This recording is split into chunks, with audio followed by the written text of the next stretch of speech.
You are listening to the Wealth Without Bay Street podcast, a Canadian guide to building dependable wealth. Join your hosts, Richard Canfield and Jayson Lowe, as they unlock the secrets to creating financial peace of mind in an uncertain world. Discover the strategies and mindsets to a financial future that you can bank on.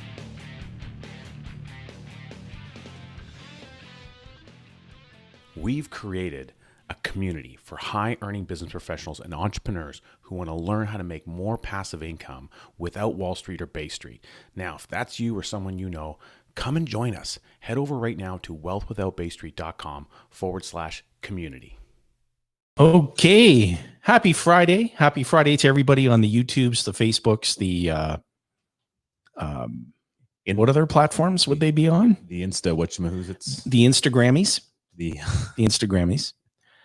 We want to say happy Friday and a happy belated Canada Day. boy, the awards program, the award show, the Grammys would go a lot faster if they were all Instagrammies. Like, oh man, that was a really quick awards program, and the award goes to you and to you and to you. The Instagrammies. Happy belated Canada Day. We want to welcome you back to another edition of Wealth Without Bay Street. Now, again, we always go back to it is Friday for us. Now, it may not be Friday for you when you're actually listening to this episode. In fact, if you're listening on the podcast, it could be maybe 2 months after Canada Day, in which case we still hope you had a really good Canada Day. Yes. So today, we're going to have a really good conversation about the importance of being life insured. Yeah. And, it just takes on so many different the conversation could go down so many different paths. But I think one of the things that is important for us all to remind ourselves of is that day is going to come when we're going to graduate, where death will come. And we don't know what anyone's best before date is, but we do know that day is going to come. And they tell me that those labels are suggested anyway. Well, best before dates. It's just a suggestion. It's just a thought. But what's really interesting is, and Rich, I think you would agree, the people that we meet with who they're investigating a process. Okay. So we're not talking about the life insurance as a tool, as a product, but people who are introduced to us and they're investigating this process of becoming your own banker, the infinite banking concept. Perhaps a listener on the podcast, or referred by an existing client, or they've come through, they've heard us on as a guest speaker on someone else's podcast, or whatever that medium is. And they come up and they're reaching out to us or booking appointments in our calendar for that reason. That's what they want to discuss. Yeah. But when that discussion comes up, you can't have that discussion appropriately. Number one, if we're licensed in the industry and we have to, be mindful and we're looking after trying to do the best thing for our client, right? We have to, be looking at their overall need, and we have to try to make sure they're aware and understand what their needs for coverage are. Right. We need to make a recommendation about that. Right. Have a great discussion about it. And then we also need to, okay, well, here's your banking thing that you want to get done. Here's your objectives. Now, here's this wrapper of insurance around there that's going to help accomplish some of that. Do we need to tweak and augment that? Do we need to adjust the insurance to make sure the coverage is also makes sense? Right. Yes. And when you think of life insurance, here's an analogy. You might have heard this before. So there's a farmer, a hog farmer. Okay. And he's delivering these hogs to their final destination, none of whom are life insured. To the place where they make bacon. And there's a really horrible accident. Okay. And the transport trailer is completely destroyed. Would that be the same thing that happened to the logging truck that Nelson used to talk to us about? Vaporized. They got vaporized by the space aliens, and really zap, zap. So this hog transport went horribly wrong. Yeah, that's a big problem. Okay. The truck is destroyed. The hogs unfortunately didn't survive the accident, and neither did the farmer who was driving the truck. Right. Now, the truck was insured. Yeah. Had to be. Precisely. The hogs were insured. But the most important asset on the farmer's balance sheet, the farmer, wasn't. Right. And all too often we see in our society, for whatever reason, that human life is the value of insuring, in this case, the farmer's life, was completely de-emphasized. Right. And everything else was prioritized. And we take a different position on that, and we bring that to light. I'll give you another example. Can I share another quick example? Well, I don't know if I have enough time. So, so I had a client who referred her daughter. Okay. And her daughter had recently given birth to their first child. And her husband met with me here at the office. Got it. And she said, my mom suggested that it would be a good idea for us to be introduced. And we want to have a conversation about life insurance. So we hadn't even entered into the realm of the process of becoming your own banker, the infinite banking concept. Right. Which is not, as we already described, not the normal method that seems to work for us. So. Exactly. Yeah. So I said, hey, you know what? Of course, happy to help. And as a favor to your mom, I'd love to have a conversation with you. And so we're going through this discussion. Now, they both showed up to the office in separate vehicles. Got it. And we have this conversation. I establish a bit of a fact pattern. I'm getting clear on, a need starts to emerge. And I said, well, preliminary, just based on what we talked about, I think we're going to need $1.2 million of life insurance. And these are the reasons why. And it was, the conversation was about term insurance, which for those listeners who aren't familiar with term insurance, you're renting an insurance benefit for a specified window of time. And so you're getting a lot of death benefit, which is an amount that is paid tax-free upon the death of the life insured. Right. And you can purchase a whole lot of death benefit for very little amount of money. For a period of time. And at the end of the time frame, the cost jumps up because you're now older. And closer to your projected death day. Eventual death, yeah. And so she said to me after, we went through this process, she said, well, my mom is doing something a little bit different. And she's also talked about how she's able to save money, and then she's able to accumulate money inside of her insurance policy. And then she said something that was pretty profound. She said, the death benefit really just doesn't matter to me. And so I thought to myself, okay, that's a very interesting statement to make. There's no existing life insurance in place. Mm-hmm. This is all about talking about why people need it, right? Right. So I expressed to her, I said, I've considered the conversation that we've shared up to this point, and I hate to end meetings late, but sometimes they need to end early. I don't think I'm going to be well suited to work with you, but it was a real pleasure. I'll have to thank your mom for thinking well enough of us to suggest that we be introduced. Well, she was taken aback. Very surprised. Oh yeah. Like, what? What are you talking about? You're an insurance individual that won't help me get insurance? And I said, we had some discussion. And I said, well, let me express it to you this way. If you and your husband left this office, now you both showed up in separate vehicles.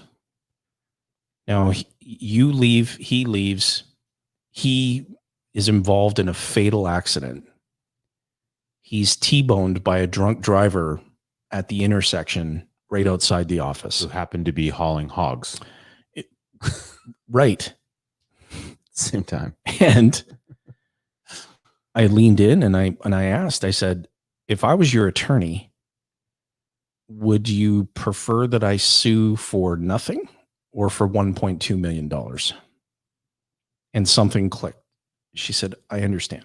And, because we deal with so many families, and I have a real soft spot totally for families with young children. It's just a soft spot. And we've seen it happen so many times. We hear about it all the time. There's always a GoFundMe page somewhere. Right. Insurance is the original GoFundMe page. But I mean, it's so unnecessary if proper planning is done. It's so easy to do. It's such an easy problem to solve with just a little bit of foresight, a little bit of commitment. That's it. Yeah. And so they're now wonderful, amazing clients. They're practicing the process of becoming your own banker, the infinite banking concept.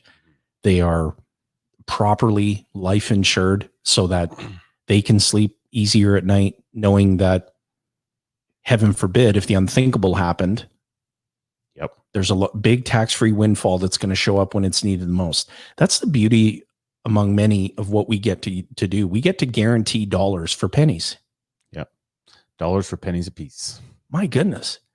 So that's just one story that's so profound, because if you're listening and watching and you're thinking to yourself, I really don't need life insurance, I think that before reaching that conclusion with such limited information, that there would be no downside to having a conversation with any life license advisor. Yeah. Right. Totally. With all due respect to our colleagues out there in the industry who do great work for their clients, who focus on life insurance solutions, which is the general, most common kind of thread, I would say. Right. And speak to somebody who knows what they're doing, and just have that open conversation of, hey, you know what? I'm really thinking I don't need this, but maybe there's something I don't know. Well, here's, take that a little bit further. So think about, if you're listening to this, you're watching us on the Facebook Live or whatever it is, if you just think for one moment, how many times, think about the people that extended family, friends, and their extended families. You build relationships that are so tight and so powerful with people. And sooner or later, usually once a year, once every 2 years, someone in that extended network that's close to you, or by proxy, extremely close to someone who's close to you. Right. Someone that you've had dinner with them, you were at a party with them, you've met them at an event, this person, and you find out that they've got, whether it's a cancer scare, or there's something that's happened, a medical thing that's come up, or a complete accident, as Jayson identified. It's the truck with the hog guy in an accident, and that person, heaven forbid, is just no longer with us anymore. Yeah. Their times come a little bit early. We don't know when that's going to happen. It's impossible to determine. But what we find is we always end up seeing, well, geez, they really had to struggle because they didn't have money coming in to pay the bills. I mean, they were emotionally distraught. They had to clean up this whole big mess. They had to deal with the final tax return.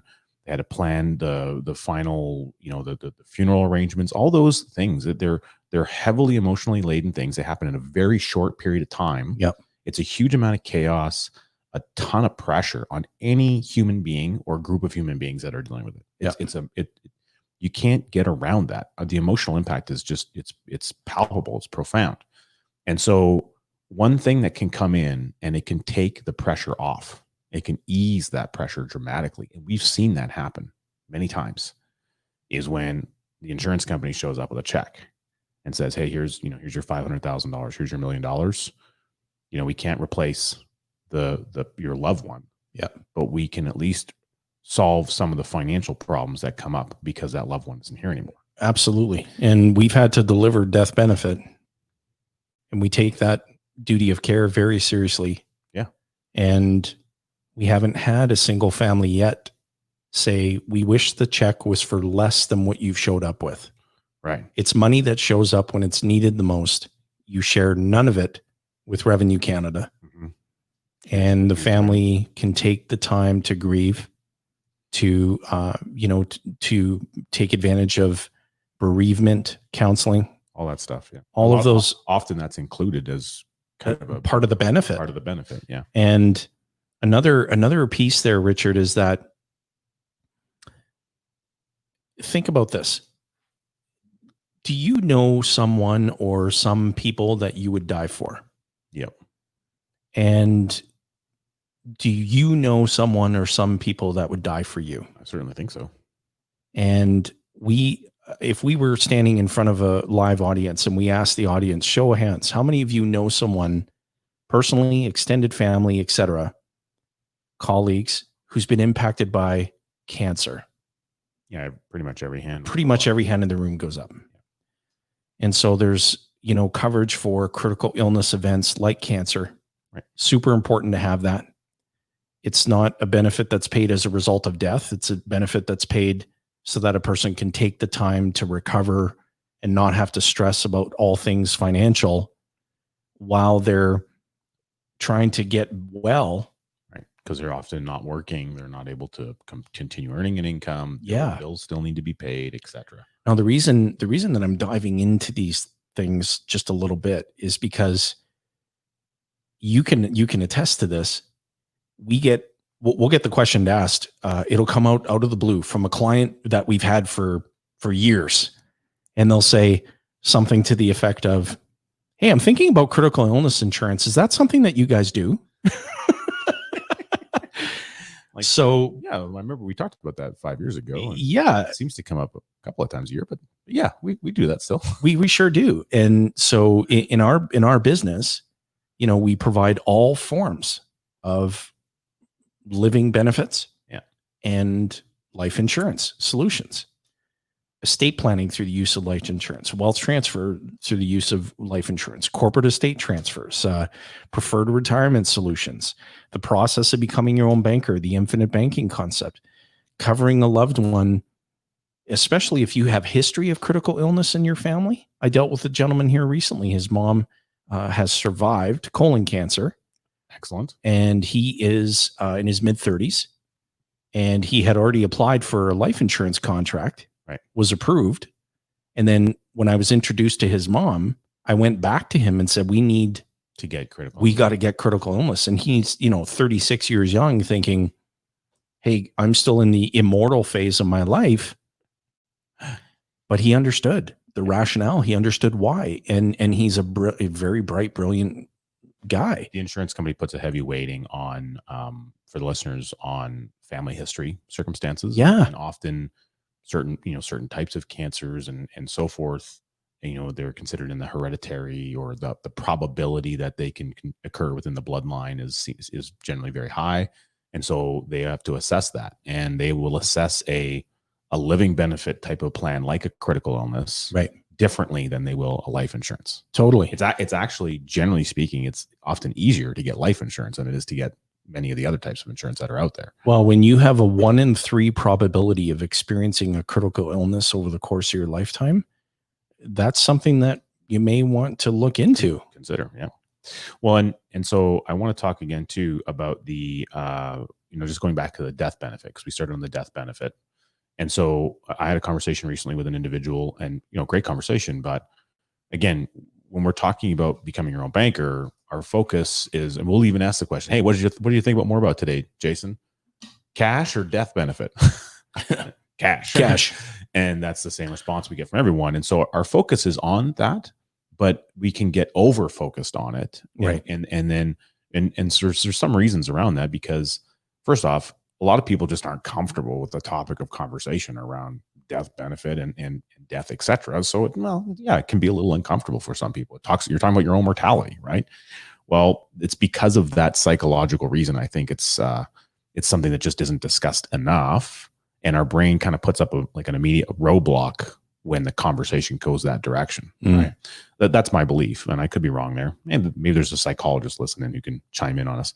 But ultimately, they had the question. It's like, okay, well, I'm really focused on this cash and accumulating this cash, and I don't really care about the death benefit. And we hear that, I don't really care about the death benefit. Like, okay, well, you don't have to care about it, but the reality is, it's there. And in fact, by the virtue of getting Nelson's process of becoming your own banker instituted in your life, we're going to continually increase the death benefit. But it actually goes further than that, because the death benefit is, when we design these programs, it's actually the thing that creates the biggest impact in the policy, because the cash value is always chasing after the death benefit. Well, it must contractually. It has to. Yeah. And so when you actually understand the fundamentals of how we build the plan, well, when we incorporate the overfunding of a policy what that does is it actually buys like a single premium life policy. It buys this increasing chunk of death benefit. And because we've now locked that in place, the cash value has to jump towards it. It has to leapfrog towards it. And it's constantly chasing. It's this epic lifelong game of follow the leader. Well, it's daily. And the cash is always chasing after the death benefit. So the reality is, even though we're doing this for the purpose of creating utilization of cash, it's actually the death benefit that's the thing that drives the cash's movement forward. Yeah, that's a very good point. So in essence, the death benefit is actually the most important part. Well, yeah, that's a very good point. You know, Bob Shields, God rest his soul, he said something so remarkable a few years ago. He said, I wish everyone could die once just for a week and see problems that they've left behind. Right. I remember that. And that's a powerful statement. Such a powerful statement. And so for all of our listeners, we would absolutely encourage you, make sure that you're properly life insured. Now, proper means different things to different people. That's why it's important to sit down, talk to an expert who can assess your financial situation and help you put together the proper coverage that you need for your family, so that your family has a right to go on living.